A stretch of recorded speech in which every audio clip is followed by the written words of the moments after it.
Is that mutants of all things out of this regional? Yeah, it is.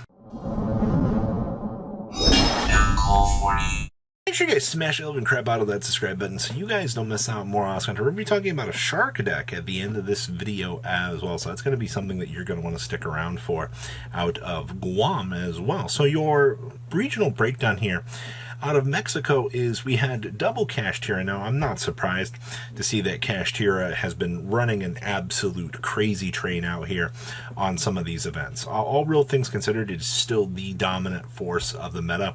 It is the thing that you need to deal with in terms of meta representation.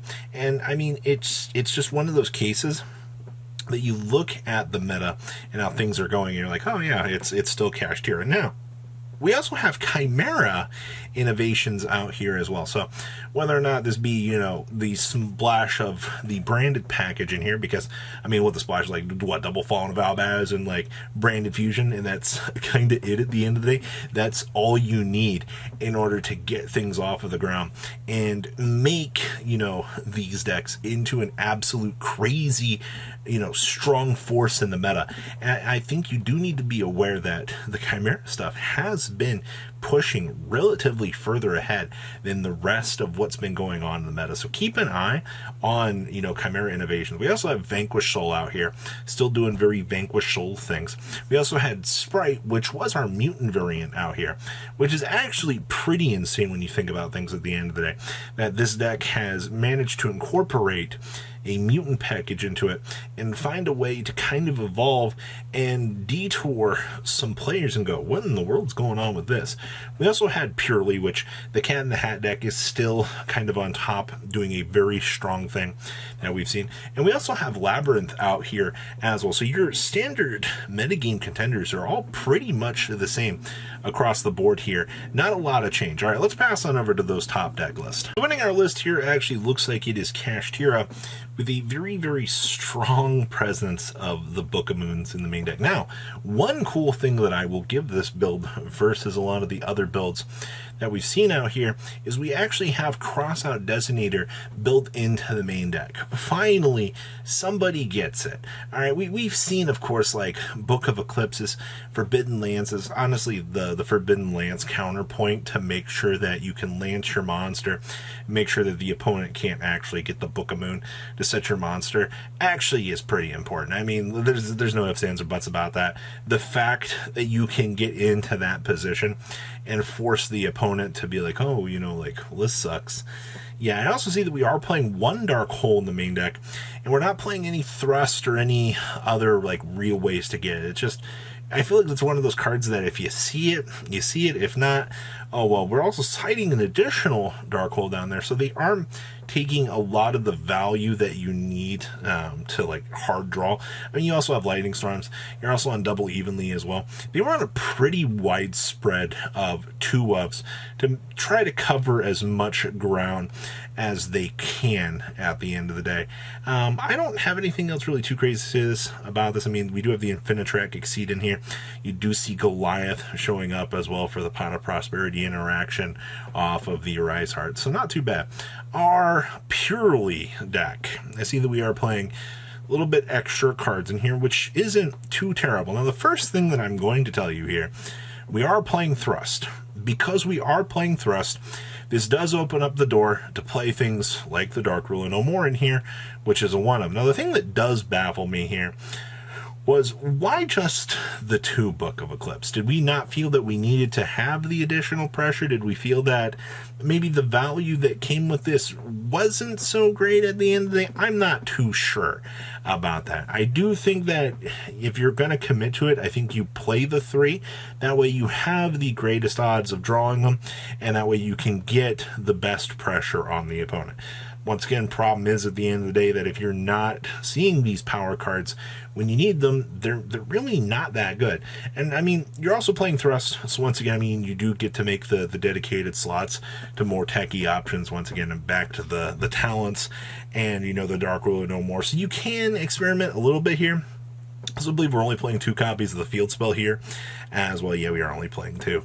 1 leap, that's been pretty normal at this point, but we're also citing the additional Dark Ruler. We are citing the additional Book of Eclipse, so we can have access to these particular cards if we need. It just, oh man, it comes down to, like, I feel like there would be better ways to access some of this stuff. Okay, next up is our Mutant Sprite deck.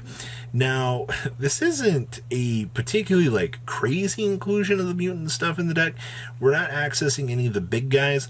Actually, we're just kind of using it as a little combo extension package. Now, we've seen builds try things like this in the past. It hasn't had a particularly, huge success rate, because if it did, you would see everybody and their mother trying these variants out here and trying to have, oh my gosh, I topped with mutants out here at the end of the day.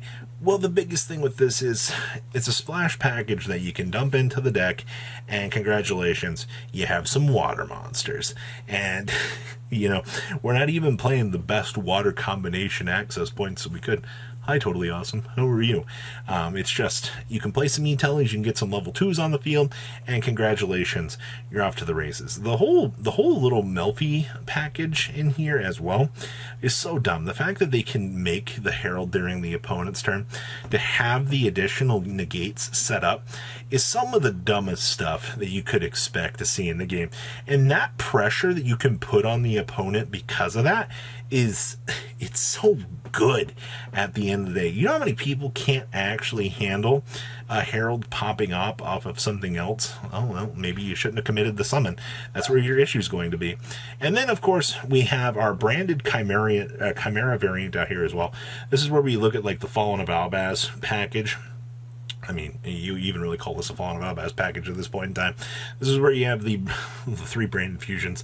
The 2 Fallen of Albaz. Yeah, you have a 5-card splash package, and you have some edge imp stuff in here as well to make sure that you can combo up and go through these combo lines against your opponent. And your opponent's like, oh, I can't out this. You also do get to play the Light Hex Seal Fusion in here, which also gives you access to maybe some things you might not normally had considered in your package. The little Splash Fallen of Albaz package opens up so many doors to play lines that I think a lot of people don't really consider when they look at a deck like this.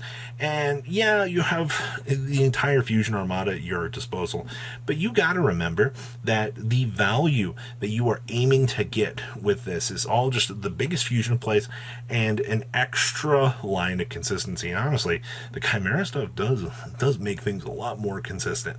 All right, especially your hand trap ratios. You get a lot of 2-ofs in here, which do give you a lot more space to kind of punish the opponent and make sure that while you are on the aggro side of things, that you are controlling the game to make sure you can do things. Also, shout out to Royal Decree down there, being a beautifully relevant card. All right, now we're going to pass on over to that second place Shark deck out of the Guam region. This is our Shark deck out of Guam here, and the first thing I'm going to tell you is Crooked Cook is an amazing card. The fact that you can set this thing up and your opponent will look at you and go, what do you mean that you can have, this thing be indestructible? I mean, yeah, thanks to Right Hand Shark, you have you can deck your opponent out. Floodgate. Well, I mean, by Floodgate, I mean you can also deploy Stealth Kraken and then goes and roll your opponent across the face. You know how many people actually don't have outs to the value that either of these packages do bring to the table? It's pretty insane. We're also playing Droplet. I mean, to be fair, you're playing Sharks in the middle of a Kashtira format. And I know a lot of people would be like, well, how did it work out? Well, I mean, it is Guam, first of all, in terms of a regional. I already know people would be like, oh, well, I'm just crediting this. No, I wouldn't. I think that there are ways to be successful, especially I believe Kashtira did win this event. So this duelist did have to grind through meta. It wasn't, an absolute free total win. I mean, being able to kaiju and then set up, a Stealth Kraken, and then your opponent is kind of forced to go, well, I'm going to have to deploy like my best value monster in order to make sure that I can do my thing, or else I'm just going to get blown out of the water. And man, that was a terrible pun I didn't even mean to do. Outside of that, deck was actually pretty cool. I don't know if I agree with all the card choices in here. I probably would have liked to have seen the third Prosperity in the main deck, you know, to make sure that you can actually hit that high roll and make sure that you can see the combo lines. But at the end of the day, I don't think they necessarily needed it. So, what do you think about everything for this video? Please leave a comment down below. Tell me what you guys think. And I'll see your beautiful faces back in there in a day, guys. Peace out. Patrons, thank you.